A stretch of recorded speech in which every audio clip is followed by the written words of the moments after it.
আমরা সেলুট দেই ডক্টর মোহাম্মদ ইউনূসকে, তার কারণ ডক্টর মোহাম্মদ ইউনূস হলো ঠান্ডা মাথার পাকা খেলোয়াড়। এ কথা কন না গা, এই মাল কথা কয় কম কিন্তু কাজ করে বেশি। আমরা স্মারক সেলুট দেই, তার কারণ স্বাধীনতার 54 বছর পার হলো, বর্তমানে বাংলাদেশে যেরকম শক্তিশালী, এত শক্তিশালী কখনো ছিল না। আজকে তামাম পৃথিবীর 195টা দেশ বাংলাদেশের পক্ষে। সুবহানাল্লাহ কোন। আমরা দেখেছি ষড়যন্ত্র করতে করতে তারা আমেরিকাতে গেছে, ডোনাল্ড ট্রাম্পের পর্যন্ত কাছে। কার কাছে? ডোনাল্ড ট্রাম্পের কাছে যাওয়ার পরে ভারতের এক সাংবাদিক জিজ্ঞেস করতেছে, স্যার আপনি বাংলাদেশ সম্পর্কে কিছু বলেন। ডোনাল্ড ট্রাম্প বলতেছে, আমি কেন বলবো, এই যে আমার বন্ধু নরেন্দ্র মোদী আছে, ওই তো 100 বছর ধরে বাংলাদেশ নিয়ে গবেষণা করতেছে, ওকেই জিজ্ঞেস করো। আল্লাহু আকবার বলেন। তার মানে ডোনাল্ড ট্রাম্প তাদের পাতানো ফাঁদে পা দেয়নি, নরেন্দ্র মোদী সারেন্ডার করতে বাধ্য হয়েছে। আজকে ডক্টর মোহাম্মদ ইউনূসকে এই জন্য সেলুট দিলাম, তারা যখন আমাদের পতাকায় আগুন লাগিয়ে দিল, ডক্টর মোহাম্মদ ইউনূস জাতীয় ঐক্যের ডাক দিয়েছিলেন। একই মঞ্চে ডান পাশে বিএনপি, বাম পাশে জামাত, তার পাশে চরমোনাই, তার পাশে হেফাজত, সব রাজনৈতিক দল এক জায়গায় হয়ে পরিষ্কার করে বলেছে প্রত্যেকটা দল তাদের ব্যক্তি স্বার্থে কাজ করবে, তবে দেশের জন্য আমরা সবাই এক দল। আর সব দল মিলে যখন জাতীয় ঐক্য গঠন করছে, নরেন্দ্র মোদী 6 জগ পানি খাইছে। কথা কন না কে? ওরা বলেছিল বাংলাদেশে পেঁয়াজ দেব না, আলু দেব না, বাংলাদেশের মানুষকে না খাওয়াইয়া মারবো। চিৎকার করে বলেন রিজিকের মালিক কে? তারা যখন বলেছে বাংলাদেশে পেঁয়াজ আর আলু দেব না, আমরা তখন বলেছিলাম আমরা ভারতের পেঁয়াজ আর আলু আমরা খাবো না। এ কথা কন না কে? আমরা 15 দিন ভারতের পেঁয়াজ আলু টাকা দিয়ে কিনিনি, এখন ভারতে পেঁয়াজ হলো 1.5 টাকা কেজি, আলু হলো 2 টাকা কেজি। আলু পেঁয়াজ পচে গন্ধ উঠতেছে, ভারতের কৃষকেরা রাস্তার মধ্যে ফেলে দিয়ে নরেন্দ্র মোদীর বিরুদ্ধে আন্দোলন করতেছে। তার মানে আমাদের দেশে একটা কথা আছে ভাই, অন্যের জন্য গর্ত খুললে সেই গর্তে নিজেকেই।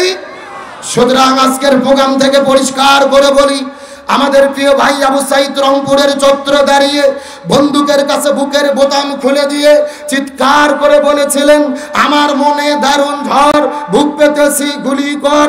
এক একে 4টা গুলি বুকের মধ্য নিয়ে শাহাদাত বরণ করে বিদায় নিয়েছেন। মুগ্ধ ভাই পানি বিতরণ করতে গেছে, গুলি করে শহীদ করেছেন। 1800 ছাত্র জনতাকে গণহত্যা করে তারা বিদায় করে দিয়েছেন। 18 কোটি জনগণ রাজপথে নেমেছিল, স্বৈরাচার পালাতে বাধ্য হয়েছে। প্রয়োজনে বাংলাদেশের 18 কোটি জনগণ আবার হাতে হাত রেখে মাথায় কাপড়ের কাপড় বেঁধে শপথ গ্রহণ করব। 18 কোটি জনগণ প্রয়োজনে ভারতের সীমান্তার তার কাটার ব্যারিকেডে দৌড়ে গিয়ে বুকের বোতাম খুলে দিয়ে ভারতের সেনাবাহিনীর বন্দুকের কাছে বুক পেতে দেব। তারপরে দেশের স্বাধীনতা, সার্বভৌমত্ব 1 ইঞ্চি মাটি নিয়ে ওই ভারতের দাদাবাবুদেরকে আমরা সিনেমিনি খেলতে দেব না, দেব না, দেব না। তারা কারা যে 2টি হাত আল্লাহকে তুলে দেখান।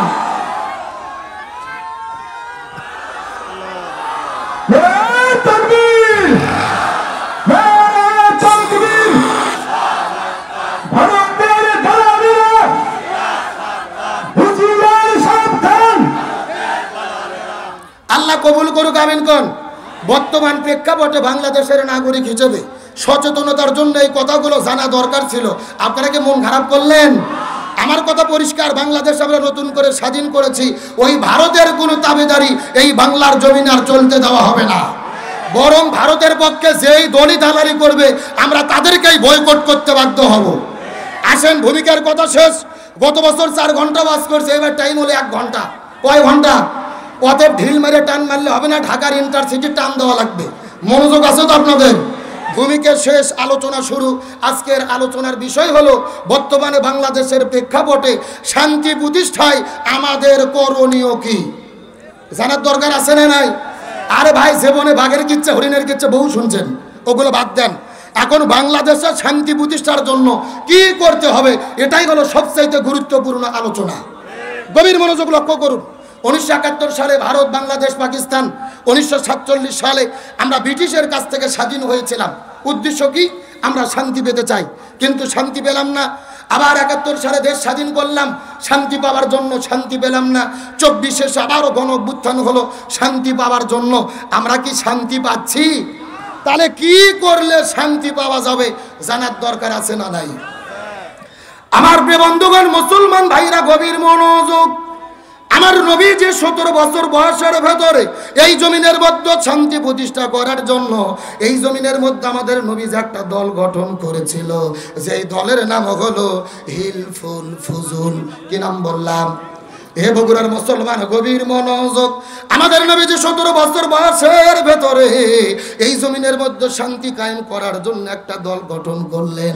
17 বছর থেকে শুরু করে 40 বছর পর্যন্ত নবীজি 23 বছর ধরে চেষ্টা করেছে, কিন্তু জমিনের ভেতরে আমাদের নবীজি শান্তি কায়েম করতে পারলো। এ বগুড়ার মুসলমান, গভীর মনোযোগ। নবীজি 23 বছর ধরে চেষ্টা করেছে, কিন্তু জমিনের ভেতরে শান্তি কায়েম করতে পারলো না। নবীজির বয়স যখন 40 বছর হয়ে গেল, আল্লাহ নবীজির উপরে যখন কোরআন নাজিল করলো, নবীজি কোরআনের দাওয়াত দেওয়া শুরু করে দিলেন। এই কোরআন যখন জমিনের মধ্যে বাস্তবায়ন হয়ে গেল, তখন জমিনের মধ্যে শান্তি কায়েম হয়ে গেল। 40 বছর থেকে শুরু করে 63 বছর পর্যন্ত নবীজি 23 বছর চেষ্টা করলেন, এই জমিনে শান্তি কায়েম হয়ে গেল। এখন নবীজির জীবনটাকে 2 ভাগে ভাগ করার চেষ্টা করেন। নবুয়ত পাওয়ার আগের হলো 23 বছর, পরের হলো 23 বছর। আগের 23 বছরে নবীজি চেষ্টা করলেন, শান্তি কায়েম করতে পারলো না। পরের 23 বছরে নবীজি কেন শান্তি কায়েম করতে পারলো? এর পেছনে কারণ হলো, আগের 23 বছরে নবীজির কাছে দল ছিল, কিন্তু নবীজির দলের ভেতরে আল্লাহর কোরআনের সংবিধান ছিল না। কথা কি বোঝা যায়? এ ভালো করে শোনেন, আপনার আমার মতো 2 টাকার ছুটকে ফাটকে হুজুর না, এলাকার তেল তেলা গোয়েন্দার নেতা নয়। স্বয়ং বিশ্বনবী 23 বছর ধরে চেষ্টা করেছে, এই জমিনে শান্তি কায়েম করতে পারেনি। তার কারণ নবীজির কাছে তখন দল ছিল, কিন্তু দলের ভেতরে আল্লাহর কোরআনের সংবিধান ছিল না। তার মানে বোঝা গেল, বর্তমানে বাংলাদেশের প্রেক্ষাপটে যেই দলগুলো শান্তি কায়েম করতে চাচ্ছে, ওই দলের দ্বারা শান্তি কায়েম সম্ভব নয়, যেই দল আল্লাহর কোরআনের সংবিধান দিয়ে পরিচালিত হয় না। কেরে কথা কি ক্লিয়ার না ভেজাল আছে? এ ভালো করে বোঝেন, যেই দল নিজেরা কি ভাই কি শুরু করলেন? না না, যারা পরে এসেছে আবার আমি রমজান আগে দেবেন। আমি অত ভাইরাল বক্তা নেই, এত ভিডিও লাগবে না, জোয়া ক্যামেরা লাগছে এই মেলা। বসেন, আমি রমজান আগে বার লাগাই, চিৎকার করে বলি আল্লাহু আকবার, আর জোরে বলি আল্লাহু আকবার। এ বগুড়ার তৌহিদি জনতা, আল্লাহ আকবার বলতে কি কোনো ভয় আছে? কোনো টেনশন আছে? এই বাংলাদেশে আল্লাহ আকবার বলতেও ভয় ছিল, নারায়ে তাকবীর আল্লাহু আকবার স্লোগান দিতেও ভয় ছিল, যতদিন পর্যন্ত স্বৈরাচার হাসিনা বাংলাদেশে ছিল। আরো জোরে বলেন। এইরকম হাজার হাজার মানুষের দরকার নেই। 10 জন মানুষ যদি শাহজাহানপুর থানার সামনে গিয়ে নারায়ে তাকবীর আল্লাহু আকবার স্লোগান দিতেন, কিছুক্ষণ পরে পুলিশ এসে ডাইরেক্ট গোলাগুলি শুরু করত। আর এইরকম মাহফিল যদি করতে চাইতেন, ডিসি অফিস, এসপি অফিস, এলাকার ছুটকে ফাটকে নেতা আর তেলতেলা গোয়েন্দারের বাড়ি ঘুরতে ঘুরতে ঘুরতে অন্তত 6 জোড়া করে স্যান্ডেল ক্ষয় হতো। তারপরও দেখা যেত এক নেতার নাম পোস্টারে দিলে আর এক নেতার মন খারাপ, আর এক নেতার নাম পোস্টারে দিলে আর এক নেতার মন খারাপ, যুবলীগের নেতার নাম পোস্টারে দিলে স্বেচ্ছাসেবক লীগের নেতার নাম খারাপ, আবার স্বেচ্ছাসেবক লীগের নেতার নাম পোস্টারে দিলে আসল আওয়ামী লীগের মাথা খারাপ। ওদের নিজেদের মধ্যে কুকুরের মতো কামড়া কামড়ির কারণে হাজারো কোরআনের মাহফিল বাংলাদেশে বন্ধ হয়েছে। যে আল্লাহ তাআলা নতুন স্বাধীন একটি দেশ আমাদেরকে দান করলেন, আমরা খুশি না বেজার? চিৎকার করে বলেন তো দিক আল্লাহু আকবার। ওই স্বৈরাচার ভারত থেকে বাংলাদেশে এসেছিলেন মূলত বাংলাদেশ থেকে ইসলাম এবং মুসলমানদেরকে শেষ করে দেওয়ার জন্য। তাই ধারাবাহিকতায় গত 16 বছর আমরা দেখেছি বাংলাদেশের শিক্ষা ব্যবস্থার মধ্য থেকে কোরআন হাদিসের শিক্ষাকে কেটে দিয়ে তারা ঢুকে দিয়েছিল বান্দরের শিক্ষা। হাজার হাজার আলেমদেরকে জেলের মধ্যে বন্দী করেছে, দাড়ি টুপিওয়ালাদেরকে গ্রেপ্তার করে জঙ্গিবাদের নাটক করেছে, হাজারো নিরপরাধ মানুষকে আয়না ঘরে বন্দী রেখে জুলুম নির্যাতন করেছে। এমনকি যখন তাদের ক্ষমতার চেয়ে নড়বড়ে হয়ে গেল, ভারতের ইশারায় চিন্তা করে দেখেছিল এই বাংলাদেশে সবচাইতে শক্তিশালী ইসলামী দল হলেন বাংলাদেশ জামাত ইসলামী। এই জন্য তারা 1 তারিখে জামাত ইসলামকে নিষিদ্ধ করলো, আর 5 তারিখে ছিঁড়ে জুতো ছিঁড়ে শাড়ি পরে মামু বাড়ি দিল্লি পালাতে বাধ্য হলো। চিৎকার করে বলেন এগুলো কার খেলা? আরো জোরে বলেন কার ফয়সালা? আল্লাহ তাআলা বলেন ওয়া মাকারু ওয়া মাকারাল্লাহ আল্লাহু খায়রুল মাকিরিন। তারাও ষড়যন্ত্র করে, আল্লাহ কৌশল অবলম্বন করে। কার কৌশল বিজয় হয়? আল্লাহ বলছেন ইয়াকিদুনা কায়দা ওয়া কিদু কায়দা। তারাও কিছু কায়দা কৌশল করে, আল্লাহরও কিছু কায়দা কৌশল। স্বৈরাচার ভারতে যাওয়ার পরে কি ষড়যন্ত্র বন্ধ হয়েছে? ভারত থেকে দিল্লিতে যেতে চেয়েছে, ভিসা পায় নাই। কানাডায় যেতে চেয়েছে, ভিসা পায় নাই। সিঙ্গাপুরে যেতে চেয়েছে, ভিসা পায় নাই। কোরআনের পাখি আল্লামা সাইদি বলেছিলেন এমন একটা সময় আসবে এই স্বৈরাচাররা পালানোর জন্য ইঁদুরের গর্তও খুঁজে পাবে না। ওই আল্লামা সাইদি যেই বক্তব্য দিয়ে বিদায় নিয়ে চলে গেছেন, স্বৈরাচারদের সঙ্গে 100% তার বক্তব্য মিলে গেছে। আর জোরে বলেন। এই জন্য আল্লাহ সুবহানাহু ওয়া তাআলা বলেন ওমান আরদু আন যিকরি ফাইন্না লাহু মাঈশাতান দানকা ওয়া নাহশুরুহু ইয়াউমাল কিয়ামাতি আমা। আরো জোরে বলেন তো দেখি আল্লাহু আকবার।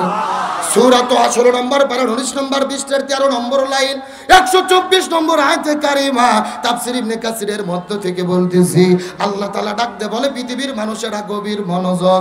ব্যক্তি, পরিবার, সমাজ, রাষ্ট্র, রান্নাঘর থেকে শুরু করে সংসদ ভবন পর্যন্ত কোরআন বাদ্য যদি কেউ জীবন পরিচালনা করে, আমি আল্লাহ তাদের জীবনের মধ্যে কোনো শান্তি রাখবো না, বরং মাঈশাতান দঙ্কা, তাদের জীবনটা অশান্তিতে ভরে দেব। আর কিয়ামতের ময়দানে কোরআন বাদ্য যারা দুনিয়ায় জীবন চালাবে, আল্লাহ হাসরের ময়দানে তাদের দুই চোখকে কানা করে অন্ধ করে আল্লাহ হাসরের ময়দানে উত্তোলিত করবেন। কোরআন বাদ্য যারা জীবন পরিচালনা করবে তাদের জীবনে অশান্তি দেবে কে? আর হাসরের ময়দানে তাদের কানা করে অন্ধ করে কে উঠাবে? তাহলে চিৎকার করে বলেন শান্তির জন্য কি লাগবে? এই জন্য আল্লাহর কোরআন বলেছেন ফামান তাবিয়া হুদায়া ফালা খাউফুন আলাইহিম ওয়ালা হুম ইয়াহজানুন। লক্ষ্য করেন, এই যে আপনারা লিখে দিয়েছেন আমার নাম আব্দুল সালাম যুক্তিবাদী, আমি যুক্তিতে কিছু কথা আপনাদেরকে বুঝাই। মনে করেন বাংলাদেশের ঢাকা শহরে বিশাল বড় একটা পানির ট্যাঙ্কি আছে। যখন কিসের ট্যাঙ্কি? ওই ট্যাঙ্কির মধ্য থেকে পাইপ দিয়ে দিয়ে বাংলাদেশের 64টা জেলায় পানি সাপ্লাই দেওয়া হয়। এখন একটা পাইপ আস্তে আস্তে আস্তে আস্তে আপনাদের বগুড়া শাহজাহানপুরেও এসেছে। কিন্তু ঢাকাতে যে পানির ট্যাঙ্কি আছে ওই ট্যাঙ্কির ভেতরে একটা মরা বিড়াল মরিয়ে পৌঁছে গন্ধ উঠে আছে। আমার কথা বোঝা যায়?